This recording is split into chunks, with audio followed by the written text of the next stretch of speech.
La fameuse ONG Human Rights Watch doit être expulsée purement et simplement de l'espace AES.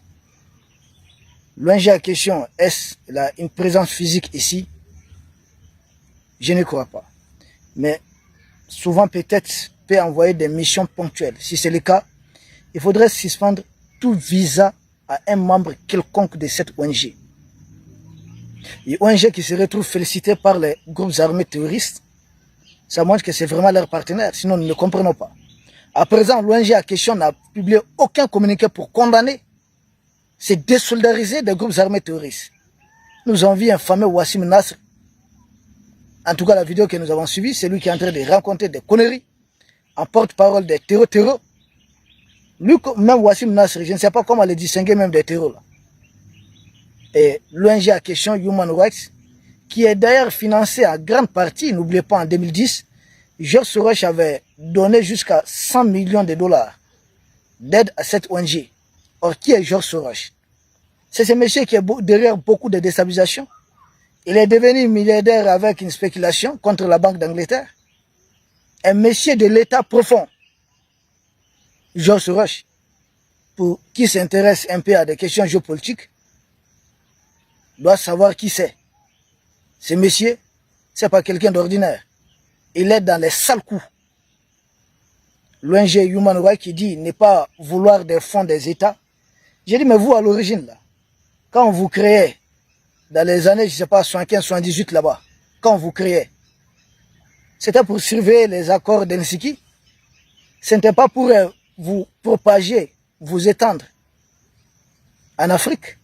En 78 à 79, vous, ONG Human Rights, vous êtes dit que vous êtes l'observatoire pour surveiller cela. Et cet accord-là concernait quoi? C'est un accord entre les deux blocs qui s'affrontaient. On était en pleine guerre froide. Entre l'Est et puis l'Ouest. L'Union soviétique et puis l'Occident, les pays de l'OTAN. Il fallait surveiller certaines choses. Il y avait certains cadres, certaines libertés entre les deux blocs. C'est une structure qui a été mise en place pour accompagner la concurrence entre ces deux blocs. Et mais vous retrouvez maintenant à venir soutenir les terroristes ici. Ils disent, ouais, à partir des années 80, ils sont projetés dans le reste du monde. J'ai dit, avec quel mandat? Vous êtes une ONG privée. Ce que nos États peuvent faire, c'est pas compliqué. S'ils avaient une présence, il s'agit de leurs employeurs et employés, s'ils avaient une présence physique établie ici, il faudrait y mettre fin, simplement. Si c'est des missions ponctuelles, il faut interrompre toute mission ponctuelle dans ce sens. Et si c'est à base des enquêtes, qui fait ces enquêtes? C'est des agents de renseignement, des agents de la DGS et autres. Donc, si on met la main sur un de leurs enquêteurs, il faudrait de grâce faire ce que la Chine a fait. Vous savez, il y a des pays qu'on n'ose pas infiltrer jusqu'à un certain niveau. Il n'y a pas longtemps, un citoyen de chez la jeune française a été tout simplement exécuté en Chine. Oui, parce qu'il a été pris main dans les sacs dans le cadre d'un trafic de drogue. Vous les avez vus faire beaucoup de bruit parce que la Chine tient leurs dettes. La Chine tient leurs dettes. Ils n'osent pas. Mais la Chine, c'est une véritable puissance. C'est pourquoi nous autres, nous devons travailler à être véritablement puissants. La puissance ne respecte que la puissance. Macron qui parlait d'herbivores et autres. Ce sont les Macron là qui sont en train d'utiliser ces ONG. Et puis, Wassim Nasr, ça dit c'est une chaîne. C'est un maillon complet. C'est une chaîne. Les médias français ont leur rôle à jouer. Les fameuses ONG ont leur rôle à jouer. Les terreurs là ont leur rôle à jouer. Ils sont partagés les tâches. Les terreurs attaquent. Quand nous ripostons contre eux, les ONG là viennent. Ah, on va prendre des rapports. Et les médias français prennent. C'est de n'importe quoi, quoi. C'est de n'importe quoi. Ces ONG là, il faut tout simplement les bannir. Toute ONG qui roule pour les intérêts ou qui essaie de jouer à quoi là. Nous sommes des pays en guerre. Vos histoires de neutralité haute là. Allez dire ça quelque part. La guerre au niveau de la bande de Gaza, vous savez, il y a combien de journalistes qui ont perdu la vie? Nous condamnons certes. Plus de 200, hein, il me semble. Là-bas, au Liban, en Irak et autres, on parle de centaines de journalistes. C'est nous ici, on vient nous embêter. Où les journalistes, là, vaquent à leur occupation, font très correctement leur... C'est-à-dire, je ne comprends pas quoi. C'est quoi leur problème? Pourquoi vouloir harceler les pays de l'Est jusqu'à ce point. Je ne comprends pas, c'est un harcèlement. Mais c'est des gens qui sont mis en mission.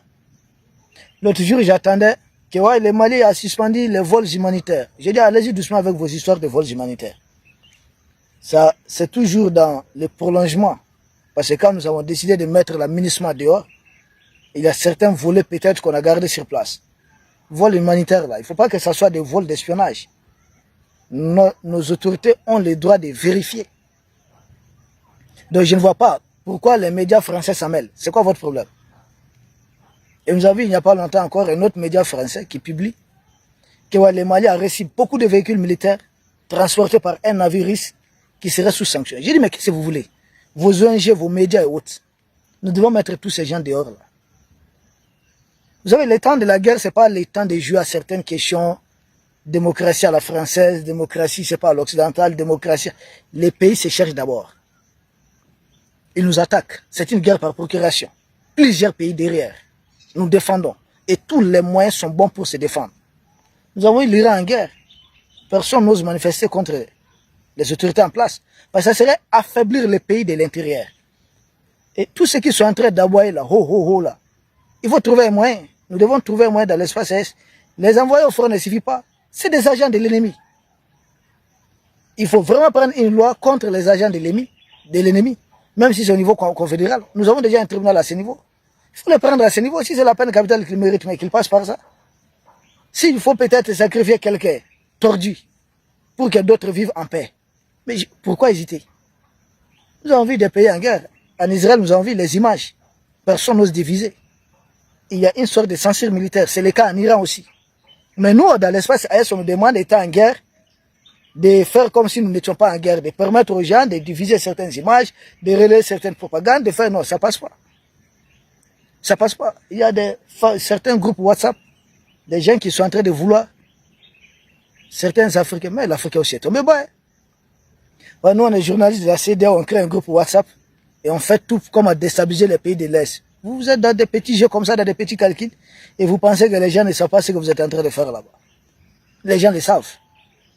Mais peut-être votre tour arrivera, tôt ou tard, c'est juste une question de temps. Pour le moment, nous mettons les paquets. Donc, la fameuse ONG Human Rights, il faut tout simplement interdire toutes ces ONG qui roulent pour les intérêts des impérialistes. Si ça n'était qu'à moi, les ONG du monde occidental, les pays qui sont les plus belliqueux, les plus agressifs contre nous, il faut suspendre leurs ONG, associations, tout. On a vu quand, à chaque fois que la France veut faire une réunion entre ces politiciens ici, c'est-à-dire ces mercenaires politiques, ces mercenaires armés, les terreaux, la France choisit l'Italie. Ils vont se réunir là-bas. Et puis je vois les Italiens, vous dites, non, non à l'immigration clandestine des Africains. J'ai dit, mais arrêtez de vouloir piller nos pays. C'est vous qui créez des conditions pour que les gens aillent chez vous. Qu'est-ce que vous avez de plus que nous? Êtes-vous naturellement riche plus que nous autres? La réponse évidemment c'est non. Mais arrêtez votre guerre d'agression. Je suis tellement déçu de cette dame qui dirige l'Italie. Avant d'arriver au pouvoir, elle-même elle a tenu ce discours. Qu'à travers certains mécanismes, la France est en train d'appauvrir les pays africains. Et aujourd'hui, une fois au pouvoir, elle permet à la France de concocter ce complot sur le territoire italien, réunissant des groupes armés terroristes sous couvert des groupes. C'est pas vrai. Est-ce que l'Italie va admettre des groupes armés terroristes sous couvert de groupes armés séparatistes ou autres, essayer de trouver une justification, une explication, essayer de positiver ces groupes-là? Il s'agit de terroristes, pas plus, pas moins. Tout groupe qui prend des armes contre un pays indépendant, souverain, c'est du terrorisme. Les mêmes qui disent faire la promotion de l'état de droit, autres sont les mêmes qui appuient des groupes armés pour déstabiliser.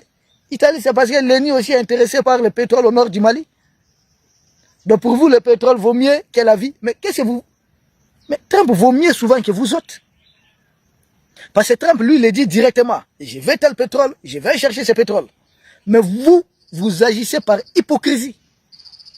Nous voulons le pétrole, mais nous n'allons jamais déclarer ça, nous n'allons jamais dire. Nous créons des groupes armés terroristes qui vont déstabiliser ces pays, qui vont attaquer ces pays. Et derrière, nous allons espérer profiter de quelque chose. C'est ce que vous faites. Profiter des richesses de ces pays. Vous le faites par hypocrisie. Trump, pour moi, lui, il est direct. C'est ça la différence entre Trump et certains dirigeants européens. Bazoum, Bazoum. Bazoum, c'est quoi? C'est votre agent qui vous faisait profiter de l'uranium du Niger presque gratuitement. Et c'est courage de le dire. Si c'était Trump, il allait dire, je vais l'uranium du Niger. Lui, au moins, il est direct. Maintenant, nous de prendre nos précautions. Vous, non, non, non. On crée tel groupe, on crée tel autre. Et puis, vous avez vos ONG qui accompagnent. Chaque fois que nous ripostons contre les groupes armés, non, il faut transmettre, comment on va dire?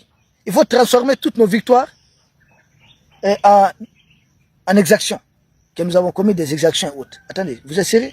Que non, c'est les civils qui ont été éliminés. Mais les terrors, là, ils sont d'une armée régulière. Ils répondent au nom de quelle armée? C'est votre armée non conventionnelle qui a été créée. Et c'est des gens qui combattent en tenue civile.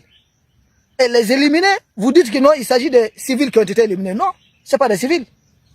Nous savons dans les textes de la guerre, tout civil même qui pointe une arme contre un militaire n'est plus un civil. C'est un combattant ennemi.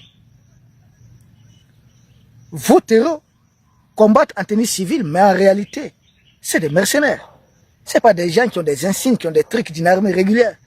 Donc arrêtez de jouer à ça. Et jusqu'à ce que les terroristes vont féliciter des ONG, certaines ONG, principalement. Et puis, sur France 24, qui a l'habitude d'interviewer les chefs terroristes, vous relayez cette propagande. Vous n'avez pas honte? Quand Al-Qaïda avait attaqué les États-Unis, vous pouvez interviewer un chef terroriste? Interviewer?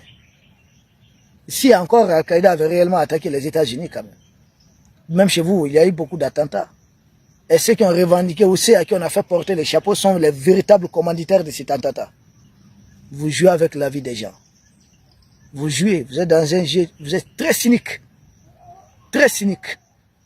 Dans le peuple d'Afrique, nous devons rester concentrés. Nous-mêmes, créons nos ONG. Et dans les opérations, dans les zones d'opération militaire, moi je propose, il faut couper tout réseau là-bas. C'est ma proposition. Quand on finit le travail, on rétablit les réseaux puis on continue. Personne n'a rien vu, personne n'a rien entendu. C'est d'opération des zones de combat. L'Iran s'en est sorti quand ils ont coupé Starlink. S'ils n'avaient pas coupé ça, je vous assure, on n'allait pas même arriver à cette guerre. Iran, États-Unis, Israël, ils allaient trouver un moyen de renverser les choses en place. Mais en coupant ça, l'Iran a coupé tout ce qu'ils avaient comme outil de manipulation. Ces ONG hautes là, il faut les mettre dehors. Les ressortissants maliens, ou bien des l'AS impliqués dans ce complot contre nos États. Les débats, ce n'est pas un débat de démocratie haute. Les débats, c'est nous sommes des pays en guerre. Comment gagner cette guerre qui nous a été imposée? Voici le débat qui doit avoir lieu. Vous leur ramenez un autre débat là.